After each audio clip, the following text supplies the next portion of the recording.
नमस्कार। देश दुनिया में आपका स्वागत है। मैं हूं देवेंद्र कुशवाहा। रुख करते हैं खबरों की तरफ।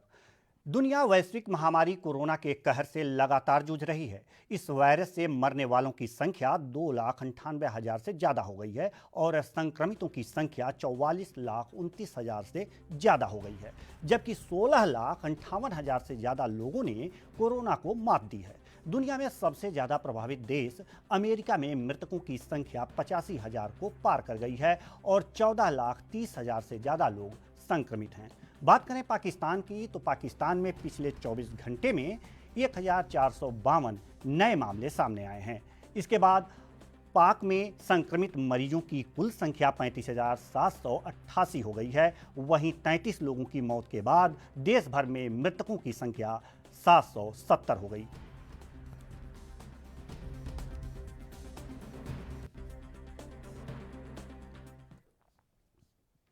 विश्व स्वास्थ्य संगठन की मुख्य वैज्ञानिक का कहना है कि कोविड-19 महामारी को नियंत्रित करने में 4 से 5 साल का समय लग सकता है, मगर उम्मीद है कि एक प्रभावी टीके से वायरस का अंत हो सकता है। वहीं अन्य विशेषज्ञों ने वायरस पर अंकुश लगाने की तारीखों की अपेक्षाओं को कम कर दिया है। पूरी दुनिया में अब तक वायरस की वजह से संक्रमितों की संख्या 4.3 मिलियन पर पहुंच गई है, जबकि 3 लाख लोगों की मौत हो चुकी है। विश्व स्वास्थ्य संगठन की मुख्य वैज्ञानिक सौम्या स्वामीनाथन ने एक डिजिटल कॉन्फ्रेंस में कहा, मैं कहना चाहती हूं कि 4 से 5 सालों के अंदर हम इसे नियंत्रित कर पाएंगे।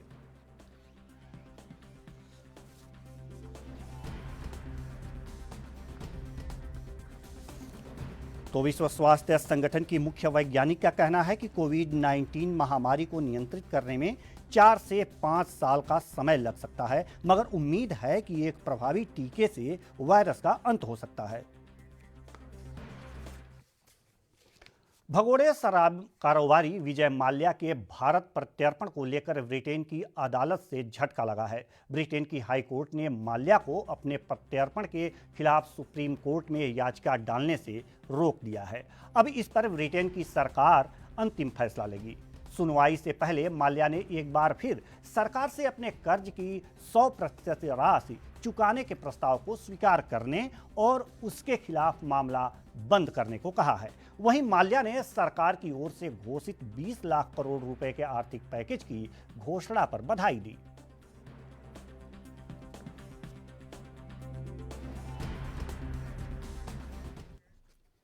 वित्त मंत्री निर्मला सीतारमण ने आर्थिक पैकेज की दूसरी किस्त का ब्यौरा दिया। इस बीच केंद्रीय वित्त राज्य मंत्री अनुराग ठाकुर ने बताया कि न्यूनतम दैनिक मजदूरी बढ़ाकर 202 रुपए की गई है। राज्य आपदा राहत फंड के इस्तेमाल की मंजूरी दी गई है। प्रवासी मजदूरों का मनरेगा के तहत रजिस्ट्रेशन किया जा रहा है। जो हमारे प्रवासी मजदूर वापस अपने राज्यों में गए हैं, उनकी भी मदद एमजी नरेगा के माध्यम से कैसे की जाए, उसके लिए भी हम योजना लेकर आए हैं। और अब तक 14 crore 62 lakh person days generate किए जा चुके हैं 13 मई तक, और इस पर कुल खर्चा लगभग 10,000 करोड़ के लगभग किया जा चुका है। जो काम ऑफर किया गया है वो 2.33 करोड़ जो काम मांगने वाले हैं उनको कल तक किया गया, और ये लगभग 1,87,000 ग्राम पंचायतों में किया गया है। इसमें 40 से 50% लोगों ने अपनी एनरोलमेंट की है, रजिस्ट्रेशन की है। पिछले साल के मुकाबले, पिछले साल के मई महीने के मुकाबले ज़्यादा लोगों ने की है। यानी कि अगर पिछले साल 100 ने की थी तो इस बार 140 से 150 लोगों ने की है। उस तरह से उसका आंकड़ा लगभग बड़ा है। और एक विशेष मुहिम पूरे जिलों में देश भर में चलाई जा रही है कि जो वापस यहाँ से हमारे प्रवासी मजदूर गए, अगर वो चाहें तो वहाँ पर भी अपने आप को रजिस्टर कराकर काम ले सकते हैं। और इसके लिए राज्यों और यूनियन टेरिटरीज को निर्देश दे दिए गए हैं। और यही नहीं, 182 रुपया जो उनकी दिहाड़ी होती थी अब उसको बढ़ाकर भी 202 रुपये कर दिया गया है। पंजाब के फतेहगढ़ साहिब में देश के प्रधानमंत्री नरेंद्र मोदी ने 20 लाख करोड़ रुपए के आर्थिक पैकेज का ऐलान किया है, जिसे लेकर हमारे संवाददाता एशिया की सबसे बड़ी लोहा नगर मंडी गोविंदगढ़ के उद्योगपतियों की प्रतिक्रिया जानी। ਸਾਡੇ ਦੇਸ਼ ਦੇ ਪ੍ਰਧਾਨ ਮੰਤਰੀ ਵੱਲੋਂ ਪਿਛਲੇ ਦਿਨੀ 20 ਲੱਖ ਕਰੋੜ ਰੁਪਏ ਦਾ ਪੈਕੇਜ ਦਾ ਐਲਾਨ ਕੀਤਾ ਗਿਆ ਸੀ। ਆਪਾਂ ਹੁਣ ਇਹ ਗੱਲ ਕਰਦੇ ਆ ਵੀ ਇਹ ਪੈਕੇਜ ਇੰਡਸਟਰੀਅਲਿਸਟਾਂ ਲਈ ਕਿੰਨਾ ਕੁ ਫਾਇਦੇਮੰਦ ਹੋਏਗਾ, ਕਿਉਂਕਿ ਕੱਲ ਸਾਡੇ ਦੇਸ਼ ਦੇ ਵਿੱਤ ਮੰਤਰੀ ਨੇ 3 ਲੱਖ ਕਰੋੜ ਰੁਪਇਆ MSME ਸੈਕਟਰ ਨੂੰ ਦੇਣ ਦਾ ਵਾਅਦਾ ਕੀਤਾ ਹੈ। ਹਾਂਜੀ ਸਰ, ਕੀ ਨਾਮ ਹੈ ਤੁਹਾਡਾ ਜੀ? मेरा नाम जी यतिन खुरमी है। ਖੁਰਮੀ ਜੀ, ਇਹ ਦੱਸੋ ਵੀ ਜਿਹੜਾ ਇਹ ਪੈਕੇਜ ਐਲਾਨਿਆ ਗਿਆ ਹੈ 3 ਲੱਖ ਕਰੋੜ ਰੁਪਏ ਦਾ, ਕਿਆ ਤੁਹਾਡੀ ਇੰਡਸਟਰੀ ਨੂੰ ਕੋਈ ਆਕਸੀਜਨ ਦਾ ਕੰਮ ਕਰੇਗਾ ਇਹ? ਸਰ ਇਸ ਦੇ ਵਿੱਚ ਇਹ ਹੈ ਵੀ ਪਹਿਲੇ 12 ਮਹੀਨੇ ਸਾਡੇ ਤੋਂ ਸਿਰਫ ਇੰਟਰਸਟ ਲਿੱਤਾ ਜਾਏਗਾ, ਉਸ ਤੋਂ ਬਾਅਦ ਮੂਲ ਰਕਮ ਦੇ ਨਾਲ ਇੰਟਰਸਟ ਵੀ ਵਾਪਸ ਕਰਨ ਦੀ ਸਾਨੂੰ ਕਿਹਾ ਗਿਆ ਹੈ। ਬਟ ਇਹ ਹੈ ਵੀ ਜਿਹੜਾ ਸਾਡਾ ਪਹਿਲਾ ਐਗਜ਼ਿਸਟਿੰਗ ਲੋਨ ਚੱਲ ਰਿਹਾ ਹੈ ਉਹਦੀ EMI ਦਾ ਕੀ ਬਣਿਆ, ਉਹਦਾ ਇੰਟਰਸਟ ਵਾਪਸੀ ਦਾ ਕੀ ਬਣਿਆ, ਉਹ ਤਾਂ ਕਿਸੇ ਨੇ ਰੋਕੀ ਨਹੀਂ ਹੈ। ਉਹ ਸਾਡੇ ਤੋਂ ਡਿਮਾਂਡ ਹੋ ਰਹੀ ਹੈ, ਉਹ ਟੋਟਲੀ ਸਾਡੇ ਤੋਂ ਲਿੱਤੀ ਜਾ ਰਹੀ ਹੈ। ਪਿਛਲੇ 40 ਸਾਲ ਤੋਂ ਅਸੀਂ ਆਪਣਾ ਬਿਜ਼ਨਸ ਚਲਾ ਰਹੇ ਹਾਂ, ਟੈਕਸ ਦੇ ਰਹੇ ਗਵਰਨਮੈਂਟ ਨੂੰ। ਕਿਆ ਗਵਰਨਮੈਂਟ ਸਾਨੂੰ 2 ਮਹੀਨੇ 3 ਮਹੀਨੇ ਲਈ ਇੰਟਰਸਟ ਫ੍ਰੀ ਸਾਡਾ ਜਿਹੜਾ ਵੀ ਲੋਨ ਐਗਜ਼ਿਸਟਿੰਗ ਚੱਲ ਰਿਹਾ ਹੈ ਜਾਂ ਇਹਨਾਂ ਨੇ ਨया ਦੇਣਾ ਹੈ ਉਹ ਵਿਦਆਊਟ ਇੰਟਰਸਟ ਨਹੀਂ ਹੋ ਸਕਦਾ ਕਿਆ? ਦੇਖੋ, ਇਹ ਤਾਂ ਚਲੋ ਤੁਹਾਡੀ ਗੱਲ ਗਵਰਨਮੈਂਟ ਤੱਕ ਪਹੁੰਚੇਗੀ, ਲੇਕਿਨ ਅਸੀਂ ਇਹ ਪੁੱਛਣਾ ਚਾਹੁੰਦੇ ਹਾਂ ਕਿਆ ਤੁਹਾਨੂੰ ਜਿਹੜੀ ਹੈ ਗਵਰਨਮੈਂਟ ਨੇ ਕਿਹਾ ਸੀ ਇੰਡਸਟਰੀ ਚਲਾਓ, ਕਿਆ ਤੁਹਾਨੂੰ ਇੰਡਸਟਰੀ ਚਲਾਈ ਨਹੀਂ ਤੁਸੀਂ ਹੁਣ ਤੱਕ? ਅਸੀਂ ਇੰਡਸਟਰੀ ਚਲਾਉਣ ਦੇ ਹੱਕ 'ਚ ਹਾਂ, ਕੋਸ਼ਿਸ਼ ਕੀਤੀ ਸੀ। ਬਟ ਜਿਵੇਂ ਵੀ ਇਹਨਾਂ ਨੇ ਸਰਕਾਰ ਨੇ ਹੁਣ ਸੈਂਟਰ ਦੇ ਵੱਲੋਂ ਟ੍ਰੇਨਾਂ ਚਲਾਈਆਂ ਜਾ ਰਹੀਆਂ ਨੇ, ਜਿੰਨੀ ਵੀ ਲੇਬਰ ਆ ਉਹਨਾਂ ਦੀ ਘਰ ਵਾਪਸੀ ਹੋ ਰਹੀ ਹੈ। ਇਸ 'ਚ ਸਾਡੀ ਇੰਡਸਟਰੀ ਕਿੱਦਾਂ ਚੱਲੇਗੀ? ਸਾਡੇ ਤਾਂ ਜਿਹਦੇ 40 ਬੰਦੇ ਹੋਣ, ਜੇ ਇੱਕ ਬੰਦੇ ਦੀ ਵੀ ਮਤਲਬ ਕਮੀ ਆ ਜਾਵੇ, ਸਾਡੇ ਇੱਥੇ ਬ੍ਰੇਕਡਾਊਨ ਹੋ ਜਾਂਦੀ ਹੈ, ਇੰਡਸਟਰੀ ਨਹੀਂ ਚੱਲ ਪੈਂਦੀ। ਜਿਵੇਂ ਕਿ ਹੁਣ ਆਪਾਂ ਇਹ ਗੱਲ ਕੀਤੀ ਹੈ, ਇਹਨਾਂ ਦਾ ਕਹਿਣਾ ਹੈ ਵੀ ਜਿਹੜਾ ਇਹ ਪੈਕੇਜ ਐਲਾਨਿਆ ਗਿਆ ਹੈ ਇਹਨਾਂ ਨੂੰ ਕੁਝ ਫਾਇਦਾ ਹੁੰਦਾ ਨਹੀਂ ਦਿਖਦਾ, ਕਿਉਂਕਿ ਇਹਨਾਂ ਦੇ ਉੱਤੇ ਪਹਿਲਾਂ ਵੀ ਲੋਨ ਚੱਲ ਰਹੇ ਨੇ, ਇਹ ਉਹਨਾਂ ਦੀ ਵੀ ਇੰਸਟਾਲਮੈਂਟ ਨਹੀਂ ਦੇ ਪਾ ਰਹੇ, ਕਿਉਂਕਿ ਪਿਛਲੇ 50 ਦਿਨਾਂ ਤੋਂ ਇੰਡਸਟਰੀ ਬੰਦ ਪਈ ਹੈ, ਹੁਣ ਤੱਕ ਨਹੀਂ ਚੱਲੀ ਹੈ। ਜੇ ਗਵਰਨਮੈਂਟ ਨੇ ਪੈਕੇਜ ਦੇਣਾ ਹੈ ਤਾਂ ਇੰਟਰਸਟ ਫ੍ਰੀ ਦਿੱਤਾ ਜਾਵੇ, ਜਦ ਕਿ ਇਹਨਾਂ ਨੂੰ ਉਸ ਲਈ ਫਾਇਦਾ ਹੋ ਸਕੇ। ਇਹ ਤਾਂ ਗੱਲ ਹੋ ਗਈ ਸੈਂਟਰ ਗਵਰਨਮੈਂਟ ਦੀ। ਸਟੇਟ ਗਵਰਨਮੈਂਟ ਤੁਹਾਡੇ ਲਈ ਕੀ ਕਰ ਰਹੀ ਹੈ? ਕਿਆ ਕੁਛ ਉਹਨੇ ਤੁਹਾਨੂੰ ਦਿੱਤਾ ਜਾਂ ਨਹੀਂ, ਤਾਂ ਤੁਸੀਂ ਉਹਦੇ ਲਈ ਕੀ ਮੰਗ ਕਰ ਰਹੇ ਹੋ? ਸਟੇਟ ਗਵਰਨਮੈਂਟ ਸਾਨੂੰ ਦੇ ਨਹੀਂ ਰਹੀ, ਸਾਡੇ ਤੋਂ ਲੈ ਰਹੀ ਹੈ। ਸਾਡੇ ਤੇ ਫਿਕਸ ਚਾਰजेस ਜੋ ਕਿ ਬਿਜਲੀ ਦੇ PSPCL ਜਿਹੜਾ ਇਹਨਾਂ ਦਾ ਸਟੇਟ ਬੋਰਡ ਹੈ, ਉਹ ਸਾਡੇ ਤੋਂ ਫਿਕਸ ਚਾਰजेस ਲੈ ਰਿਹਾ, ਜੋ ਕਿ ਲੋਕਡਾਊਨ ਇਹਨਾਂ ਨੇ ਇੰਪਲੀਮੈਂਟ ਕੀਤਾ। ਲੇਬਰ ਇਹਨਾਂ ਨੇ ਬਿਠਾ ਕੇ ਰੱਖਣ ਦੀ ਸਾਨੂੰ ਉਹ ਦਿੱਤੀ ਹੈ ਪਰਮਿਸ਼ਨ, ਜੋ ਕਿ ਸਾਡੇ ਤੋਂ ਇਹਨਾਂ ਨੂੰ ਨਹੀਂ ਲੈਣਾ ਚਾਹੀਦਾ ਜਿਹੜਾ ਫਿਕਸ ਚਾਰजेस ਨੇ।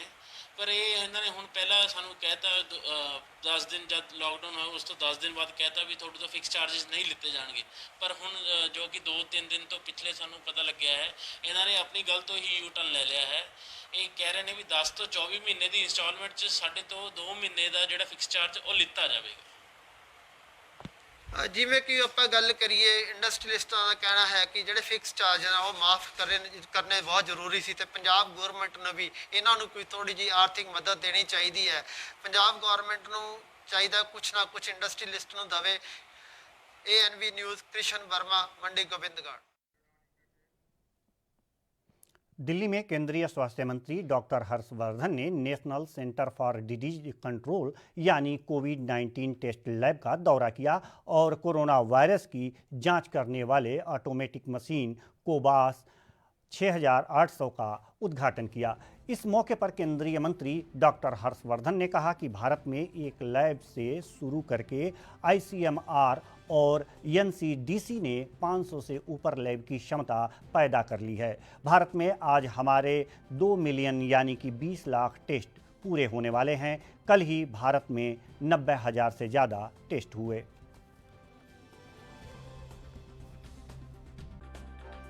देखिए, आप सब जानते हैं कि ICMR ने, NCDC ने जो हमारा कोरोना वायरस है इसको टेस्ट करने के लिए देश भर में एक लैब से शुरू करके 500 से ऊपर अब तक लैब्स की ये योग्यता और क्षमता पैदा कर दी है। शायद आज हमारी जो सारे देश में हमने कोविड-19 का पेंडेमिक शुरू हुआ उसके बाद से अब तक भारत में 2 मिलियन टेस्ट आज हमारे पूरे होने वाले हैं और खाली कल ही की तारीख में भी 90,000 से ज़्यादा टेस्ट भारत में एक दिन में हुए हैं।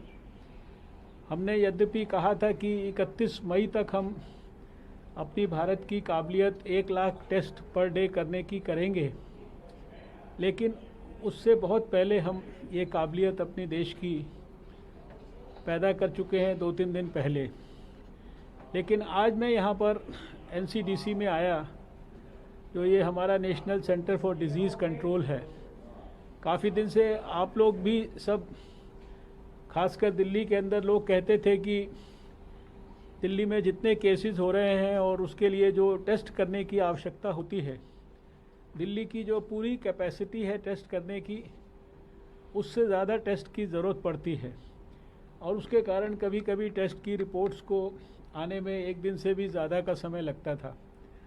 तो आज हमने यहाँ NCDC में अभी देश के लिए एकदम नई रॉश की कोबास 6800 कोबास 6800 ये इस मशीन का नाम है और ये फुली ऑटोमेटेड है, जिसके माध्यम से हम अभी कोविड-19 के वायरस को डिटेक्ट कर रहे हैं।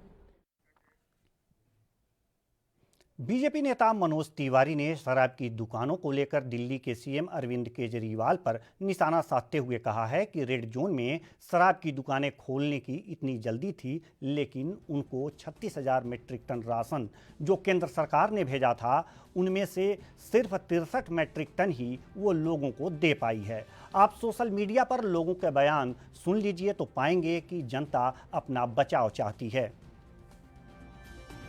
मुझे नहीं समझ में आता है कि अरविंद केजरीवाल जी को रेड जोन में शराब की दुकानें खोलने की इतनी जल्दी हो गई थी, लेकिन उनको 36,000 मीट्रिक टन जो राशन भिजवाया केंद्र सरकार ने, उसमें मात्र 63 मीट्रिक टन ही वो लोगों को दे पाए हैं।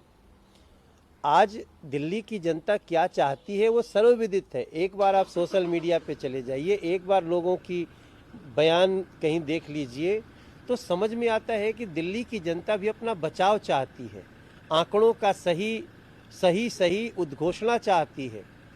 तो निश्चित रूप से जो दिल्ली चाहती है उसको देर से ही सही अरविंद केजरीवाल जी समझे। तो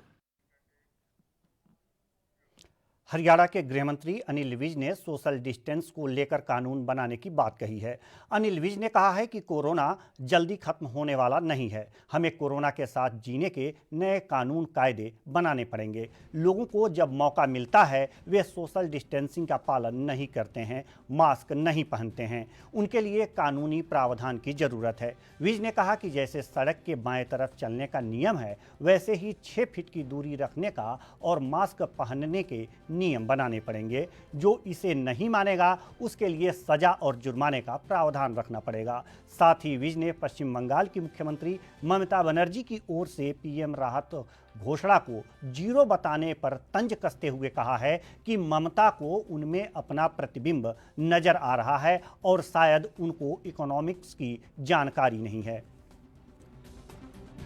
देखिए, ये कोरोना जल्दी खत्म होने वाला नजर नहीं आ रहा और हमें कोरोना के साथ जीने के लिए नए कायदे कानून बनाने पड़ेंगे। देखने में ये आया है कि लोगों को जब मौका मिलता है तो वो सोशल डिस्टेंसिंग को मेंटेन नहीं करते हैं या मास्क नहीं डालते हैं। तो इसके लिए कानूनी प्रावधान करना पड़ेगा। कानूनी प्रावधान जब तक नहीं करेंगे, जिस प्रकार से सड़क के बाईं ओर चलने का नियम है सारे देश में है, उसी प्रकार से अब 6 फुट की दूरी रखने का भी नियम बनाना पड़ेगा। उसी प्रकार से मास्क डालने का भी नियम बनाना पड़ेगा। ना डालने वालों को सजा का या जुर्माने का प्रावधान रखना पड़ेगा। अगर हमने लॉकडाउन में ढील भी लेनी है और कोरोना के साथ साथ लड़ना भी है तो ये कानूनी व्यवस्था करना बहुत जरूरी है।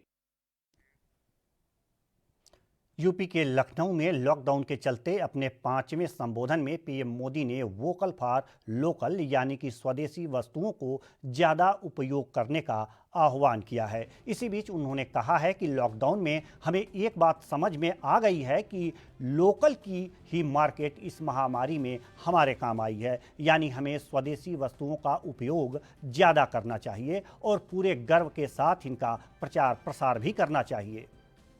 कोरोना संक्रमण के दौरान अपने संबोधन में पीएम मोदी ने वोकल फॉर द लोकल जनता से आग्रह किया कि देसी ब्रांड्स को आगे ले जाइए, उन्हें इंटरनेशनल लेवल पे ले जाइए और सीधे तौर पे उनका प्रचार प्रसार करिए। लेकिन लोग मन से कितने देसी हैं ये हम जानना चाहते हैं। आयुर्वेद, जिसको भारत को जिसका जनक कहा जाता है, लगभग 30,000 से 50,000 वर्ष पुरानी यह पद्धति मानी जाती है और अश्वनी कुमार इसके जनक कहे जाते हैं, प्रथम आचार्य कहे जाते हैं। विकिपीडिया करेंगे और अगर इतिहास आयुर्वेद का देखेंगे तो बहुत पुरानी पद्धति है जो भारत में ही जन्मी थी।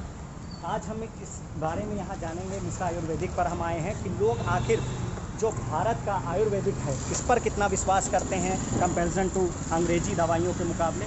कितना लोग इसके बारे में सजग हैं, क्योंकि कहते हैं कि अगर इम्यूनिटी पावर स्ट्रांग है तो कोरोना आप पर अटैक नहीं कर सकता। और कई ऐसी दवाइयाँ हैं आयुर्वेदिक में जिनको खाने से आपकी इम्यूनिटी पावर बढ़ेगी। सीधे तौर पर हम मिश्रा आयुर्वेदिक संस्थान पर आए हैं और जानेंगे कि आखिर कैसे लोग इसके बारे में, आयुर्वेदिक के बारे में लोगों के क्या विचार रहते हैं और किस तरीके से धीरे धीरे आयुर्वेदिक का जो बिज़नेस है वो बढ़ रहा है। हमारे साथ बात करने के लिए मौजूद हैं आयुर्वेद के जानकार सुमेश मिश्रा जी। मिश्रा जी, जो आपका ये स्टोर है, अगर कंपैरिजन टू अंग्रेजी दवा खाना, कितने कस्टमर यहाँ पर आते हैं, कितना विश्वास करते हैं लोग आयुर्वेदिक पर? विगत कुछ समय से आयुर्वेद के प्रति लोगों की आस्था बहुत तेज़ी से बढ़ी है और मेरे हिसाब से आयुर्वेद जो है केवल एक चिकित्सा पद्धति ना होके एक जीवन पद्धति है। आयुर्वेद हमको सिखाता है कि हमको किस समय क्या आहार लेना चाहिए, क्या खाना चाहिए, कहाँ किस चीज़ का परहेज करना चाहिए, किस ऋतु में कौन सी चीज़ों का सेवन करना चाहिए, कौन सी चीज़ें हमारे शरीर को फ़ायदा पहुंचा रही हैं उनका हमको सेवन करना चाहिए। तो इस तरीके से अगर हम देखेंगे तो ये बहुत ही प्राचीन चिकित्सा पद्धति के साथ साथ एक हमको जीने का सही रास्ता व सही मार्ग दिखाती है। देखिए, कहा जा रहा है कोरोना में कि इम्यूनिटी पावर अगर स्ट्रांग हो तो कोरोना आप पर अटैक नहीं कर सकता है। आयुर्वेद में कहते हैं बहुत सी ऐसी दवाइयाँ आती हैं जिससे इम्यूनिटी पावर बढ़ती। क्या लोग इस तरफ रुझान है लोगों का? बहुत तेज़ी से इधर कुछ समय में रुझान बढ़ा है और जब से हमारे प्रधानमंत्री माननीय मोदी जी ने जो बताया है कि आयुष की गाइडलाइन जो दी जा रही हैं उसको भी आप फॉलो करिए, तो आयुष विभाग ने बहुत तेज़ इधर काम किया है और पब्लिक जो है, आम जनमानस जो है आयुर्वेद के प्रति आकर्षित भी हो रहा है। और मेरा ये मानना है कि इम्यूनिटी पावर वाली जितनी भी दवाएं हैं वो इस कोरोना को, महामारी को बहुत तेज़ी से कम करेंगी शरीर में। और वरन यह बात कहने से मैं परहेज नहीं करना चाहूँगा कि आयुर्वेद ही इजाद करेगा कोरोना की नई चिकित्सा को, नई दवा को। जो भी इलाज आयुर्वेद द्वारा होगा वही पूर्ण तरीके से सही इलाज होगा आने वाले समय में। सरकार ने योग को बल दिया, लोगों ने योग करना शुरू कर दिया। प्रधानमंत्री अपने 5वें संबोधन में कह रहे हैं कि vocal for the local. Ayurveda जो पूरी तरीके से लोकल है, भारत की ही पद्धति है। क्या लगता है गवर्नमेंट को किस तरीके से इस पर ध्यान ज़्यादा देना चाहिए? क्या ऐसी योजनाएं बनानी चाहिए कि लोग आयुर्वेदिक का इस्तेमाल ज़्यादा करें? देखिए, जो बहुत आयुर्वेद में कई कंपनियां हैं, बड़ी बड़ी कंपनियां हैं, किसी का नाम ना लेते हुए मैं ये कहना चाहूँगा कि जो छोटी भी कंपनी है, जो छोटे उत्पादक हैं, जो कंपनी केवल 1 या 2 प्रोडक्ट बाज़ार में दे रही है, तो अगर उनकी गुणवत्ता और उनकी चीज़ें अच्छी हैं तो हमको उसको प्रयोग में लाना चाहिए और आने वाले समय में केवल स्वदेशी ही स्वदेशी रह जाए। ओनली स्वदेशी एंड नो विदेशी। जो हमारे खुद का कल्चर है उसको हमको अडॉप्ट करना है। अब हमारे घर में बहुत सी दवाएं हैं, हमारे कई मसाले जो है, छोटी इलायची से लेके तेज पत्ता और कई चीज़ें जो है, गिलोय है, गिलोय का ज़बरदस्त रिस्पांस है कोरोना के उसमें। गिलोय के साथ मुलेठी लेंगे तो और ज़्यादा काम करेगा, साथ में काली मिर्च उसमें ऐड कर देंगे, तुलसी ऐड कर देंगे तो उसका असर और ज़्यादा तेज होता है। इस तरीके से आयुर्वेद को अपनाते हुए जीवन को नई दिशा देने की इस समय ज़रूरत है और हम सबको इकट्ठे होकर संकल्प ले लेना चाहिए कि देश की दवा इस्तेमाल होगी, कोई विदेशी दवा इस्तेमाल नहीं होगी। देश की हवा, देश का पानी, देश की दवा, यही नारा मैं आपको चैनल के माध्यम से आम जनमानस को देना चाहता हूँ। तो ये हमारे साथ बात कर रहे थे इस दुकान के संस्थापक सुमेश मिश्रा जी। ये आयुर्वेदिक के ज्ञाता हैं। जिस तरीके से इन्होंने बताया कि आयुर्वेदिक में गिलोय है, तुलसी है और तमाम तरीके के प्रोडक्ट आते हैं जिसको खाने से इम्यूनिटी पावर बढ़ती है, और सरकार भी बल दे रही है कि आयुष विभाग की भी गाइडलाइन को फॉलो करिए। ऐसे में कहीं ना कहीं हमें भी जरूरत है कि आयुर्वेदिक को आगे बढ़ाएं और आयुर्वेदिक प्रोडक्ट का यूज ज़्यादा करें ताकि इम्यूनिटी पावर स्ट्रांग हो और कोरोना से लड़ाई मजबूत की जा सके। कैमरा पर्सन हमजा के साथ पुनीत मोहन, ANB न्यूज़, लखनऊ। पंजाब के सरहिंद में हमारे संवाददाता गुरप्रीत ने सड़क पर जा रहे प्रवासियों से बातचीत की, जहां उनका सरकार और प्रशासन के प्रति गुस्सा देखने को मिला। भारत में लॉकडाउन लगा हुआ है और पंजाब में कर्फ्यू जारी है, क्योंकि कोरोना महामारी का जो कहर है वो लगातार देखने को मिल रहा है और कोरोना के मरीज हर रोज बड़ी मात्रा में सामने आ रहे हैं। उसके मद्देनजर जो प्रवासी मजदूर थे जो पंजाब में काम करते थे वो अपने देश को कूच कर रहे हैं। हम सरंद में खड़े हैं जहां प्रवासी मजदूर हमें बड़ी गिनती में देखने को मिल रहे हैं। आपको तस्वीरें में दिखा रहे हैं, वो अपने देश पैदल ही जा रहे हैं। हम इनसे बातचीत करेंगे। क्या नाम है भैया? जोगिंदर जी। जोगिंदर, कहाँ के रहने वाले हो और कहाँ जा रहे हो? गोरखपुर के रहने वाला जी। ठीक, हाँ, देश जाना है। पैदल जाएंगे आप? अब क्या करेंगे, गाड़ी नहीं तो हमको पैदल ही जाना पड़ेगा। जैसे कांग्रेस सरकार ने कहा है कि कांग्रेस सरकार खुद खर्च उठाएगी जो प्रवासी अपने स्टेटों में जाना चाहेंगे। आपको कोई ऑनलाइन बुकिंग हो रही है ट्रेनों की, आपको कोई दिक्कत आ रही थी? सर, ऑनलाइन बुकिंग रहे, हमारे जब पास पैसे रहेंगे तभी तो हम बुक कराएंगे। ठीक, कहने का मतलब जब हमारे पास पैसे, देखिए सर, साफ साफ एक बात कर रहे हैं, गरीब को इस दुनिया में कोई नहीं पूछने वाला है। यहाँ कोई बंदे हो गरीब, अपने ये अमीरों को बचाए भारत सरकार, चाहे कोई सरकार हो।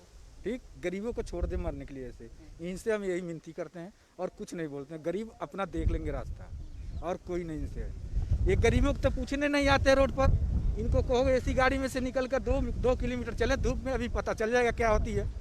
हम आ रहे हैं 60 किलोमीटर से दूर से, कोई पूछने वाला नहीं। किसी ट्रक वाले को हाथ देते हैं, वो नहीं रोकता है। ऐसे आंसू गिराते चले जा रहे हैं। रास्ते में कौन कौन सी दिक्कतें आ रही हैं आपको? राशन की, पानी की मिल रहा है? सर, राशन तो, खाना तो मिल ही जा रहा है रास्ते में, वो खाना खिला दिया वहाँ पर। बाकी धूप में चलने का दिक्कत होती ना सर। एक बात है, देखिए, डर सबसे बड़ा चीज़ होती है।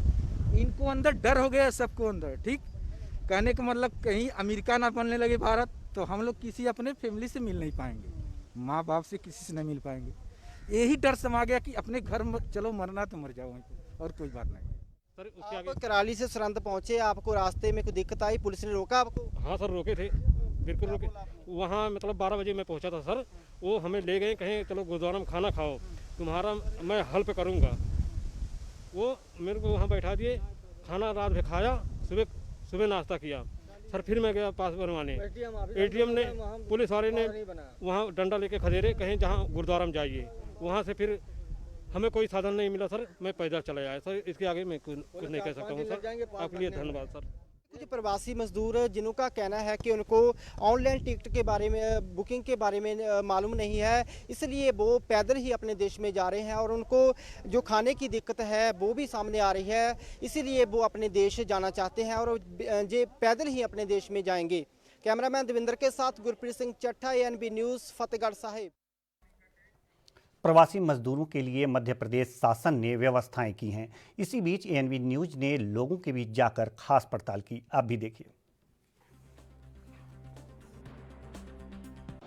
हम मौजूद हैं मध्य प्रदेश भोपाल शहर के गांधीनगर बाईपास रोड पर, जहां अन्य राज्य से आ रहे मजदूरों को यहाँ जो सरकार ने जो एक अच्छी पहल की है, अन्य राज्यों से आने वाले, महाराष्ट्र से आने वाले जो मजदूर हैं जिनको यूपी जाना है, गुजरात जाना है, वो लोग आप देख सकते हैं। मैं अपने कैमरामैन से कहूँगा कि कैमरा सीधे पहन करके इन मजदूरों को दिखाएं। इन मजदूरों के लिए मध्य प्रदेश सरकार की ओर से यहाँ पर एक बसों की व्यवस्था की गई है। इंदौर से आप कहाँ जा रहे हैं? आप छत्तीसगढ़। अच्छा, तो इंदौर से कैसे हैं आप? पैदल यात्रा। पैदल? अब कैसे जाएंगे यहाँ से? देखो कैसे जाएंगे। जो बस है इस बस में जा रहे हैं आप? हाँ। तो ये थे हमारे साथ तमाम प्रकार के जो मजदूर वर्ग के लोग। इनका कहना है कि प्रशासन ने हमारे लिए बस की व्यवस्था की रखी। इस बस के माध्यम से हम अपने अपने शहर लौटेंगे और प्रशासन ने बहुत अच्छा ही काम किया है। कैमरामैन बंटी शर्मा के साथ एएनबी न्यूज़ भोपाल से सुनील मालवी। देश भर में फैले कोरोना वायरस के चलते लॉकडाउन जारी है और हजारों की संख्या में लोग अलग अलग राज्यों में फंसे हुए हैं। केंद्र सरकार और रेलवे मंत्रालय की ओर से हर व्यक्ति को उसके घर पहुंचाने के लिए जारी किए गए प्रयासों के बीच जम्मू में आज पहली ट्रेन पहुंची, जिसमें लगभग 1200 के करीब लोग सवार थे। रेलवे स्टेशन पर प्रशासन की ओर से सभी को अलग अलग जिलों के जोन में बांटा गया था और अब यहां से इनको हर जिले के बनाए गए प्रशासन के क्वारंटीन में भेजा गया। मैं 2 महीने से फंसा हुआ था अम्बाला में, तो रजिस्ट्रेशन वगैरह के लिए जो है बहुत सारे वो क्या कहते हैं निकाले थे हमारी गवर्नमेंट ने, लेकिन उसका कोई रिप्लाई नहीं आ रहा था। तो अब जैसे ही ट्रेन की सर्विसेज खुली वैसे ही रजिस्ट्रेशन वालों का फ़ोन आ गया कि बसेस स्टार्ट हो रही हैं। तो ट्रेन की सर्विसेज थोड़ी मेरे को सेफ़ लगी तो मैं यहाँ से आया। अब अच्छा लग रहा है वापस आके। तो कितनी देर के बाद भारत पहुँच रहे हैं? 2 महीने के बाद। हम एक्चुअली दिल्ली में ही रह रहे थे, तो बट प्रॉब्लम वहाँ पे ये हो गई थी कि मतलब वहाँ पे केसेस बढ़ रहे थे और अभी मतलब हम जस्ट वेट कर रहे थे कि कुछ तो ट्रांसपोर्ट मिल जाए यहाँ के लिए नेटिव प्लेस आने के लिए। तो कल से ट्रेन स्टार्ट हुई और फिर हमने बुक कराई तो हमें टिकट मिल गए, हम आ गए यहाँ पे। गवर्नमेंट का जो एक इनिशिएटिव है कि सब लोगों को घर पहुँचाना, क्या समझते हैं इसे? मुझे तो लग रहा है बहुत अच्छा इनिशिएटिव है, क्योंकि बहुत सारे लोग फंसे हुए हैं, स्टूडेंट्स फंसे हुए हैं, लेबर्स फंसे हुए हैं। तो लोग घर पहुँच जाएंगे तो अच्छा होगा उनके लिए भी, क्योंकि घर में जाके मतलब उनको अच्छी कंफर्टेबल फीलिंग होती है। तो देश दुनिया में अब तक के लिए इतना ही। हमें दीजिए इजाज़त। नमस्कार।